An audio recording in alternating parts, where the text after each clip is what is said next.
Bem, aqui é o Lucas e a gente vai falar sobre o olho. Bem, como as pessoas aí provavelmente viram, eu avisei para alguns professores, eu operei o siso, então até ontem eu não sabia se eu ia estar conseguindo falar para gravar e tal, então eu achei melhor falar pro JV e pro Danilo já gravarem os áudios falando todo o conteúdo e eu só ia editar para tentar deixar o vídeo mais interessante, né? Então é isso, aí fiquem com a apresentação do olho, eu acho. O olho é o órgão responsável pela nossa visão. Ele permite a gente detectar raios de luz e transformar eles em pulsos elétricos. Alguns olhos mais simples só percebem se as zonas próximas estão claras ou escuras. É um órgão muito complexo, com várias partes, cada uma com uma função diferente, sendo essas partes a conjuntiva, que é uma membrana mucosa, transparente e fina, que tem a função de proteger a superfície do olho de agentes externos e também lubrificar o globo ocular. Córnea, ela é formada por um tecido transparente e resistente, e ela tem a função de proteger o globo ocular de traumas e contaminações e de ajudar a dar o formato do globo e atuar na refração da luz. A esclera é a parte branca dos olhos. Nessa parte é onde são formadas fibras colágenas. A esclera ela serve como uma proteção para o conteúdo intraocular e é um local de fixação para os músculos extraoculares, que garantem a movimentação dos olhos. Ela também é responsável pela manutenção da forma do olho. O coroide é um revestimento membranoso e vascularizado que fica localizado dentro da esclera. Ele tem como sua principal função nutrir as camadas dos olhos. A íris é a parte colorida dos olhos, ela fica localizada atrás da córnea. A função dela é como se fosse um diafragma de uma câmera. Ela ajuda a controlar a abertura e fechamento da pupila. E a pupila é a abertura localizada na parte central dos olhos, que é onde ocorre a entrada dos raios de luz. A lente, que também é chamada de cristalina, é a estrutura responsável por ajustar os focos de luz. Ela é formada por água, proteínas e minerais. A lente consegue modificar seu formato para assim garantir o foco em objetos de distâncias diferentes. A retina ela fica na parte interna do olho e ela é rica em fotorreceptores. É na retina que vão se focar os raios de luz e os impulsos nervosos vão ser gerados em direção ao sistema nervoso.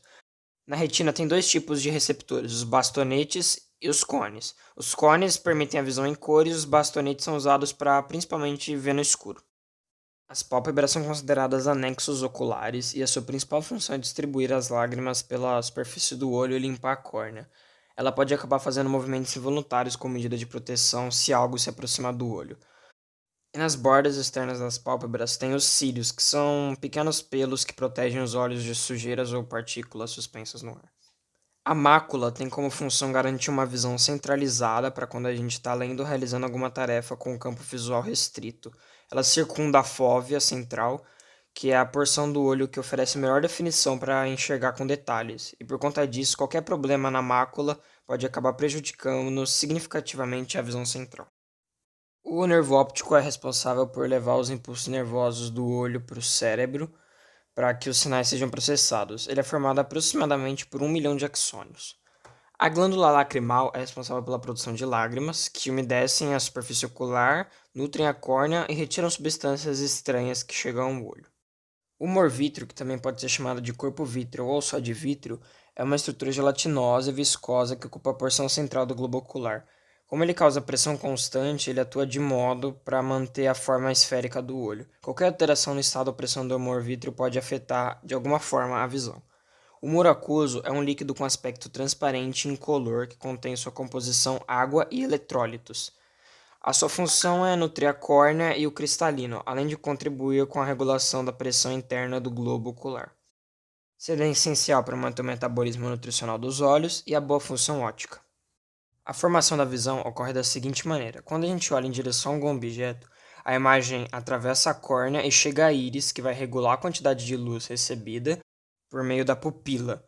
Quanto maior for a pupila, mais luz vai passar pelo olho.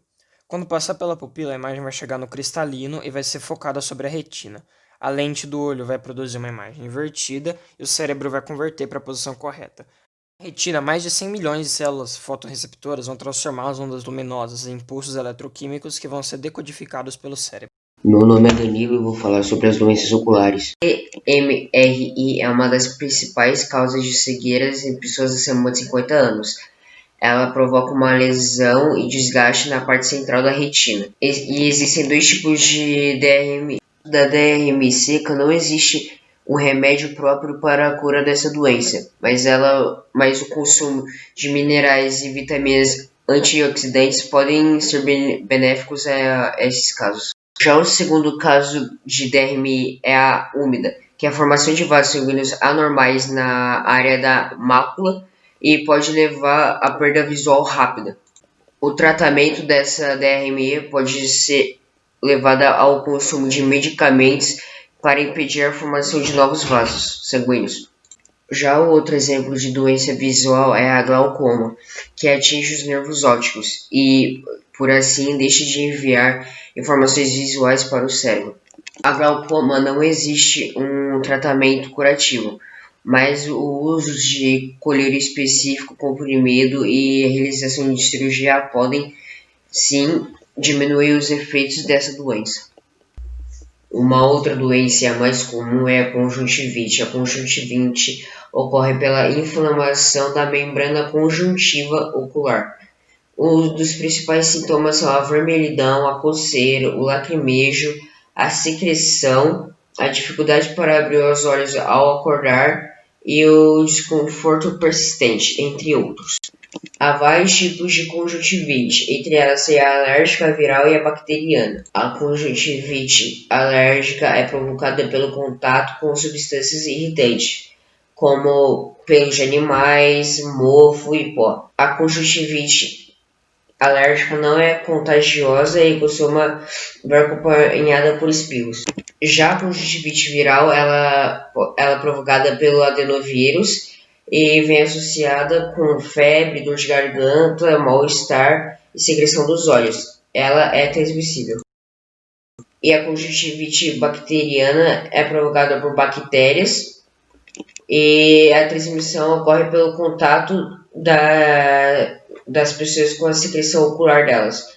Apenas com toque já pode ocorrer esse de contágio de conjuntivite. A conjuntivite não há tratamento em si, mas muitos oftalmologistas indicam colírios e outro medicamento para amenizar os sintomas dela. Então, remédio para dor de cabeça e remédio para dor de garganta. Aê! Nossa, finalmente consegui terminar de editar, cara. Meu Deus do céu.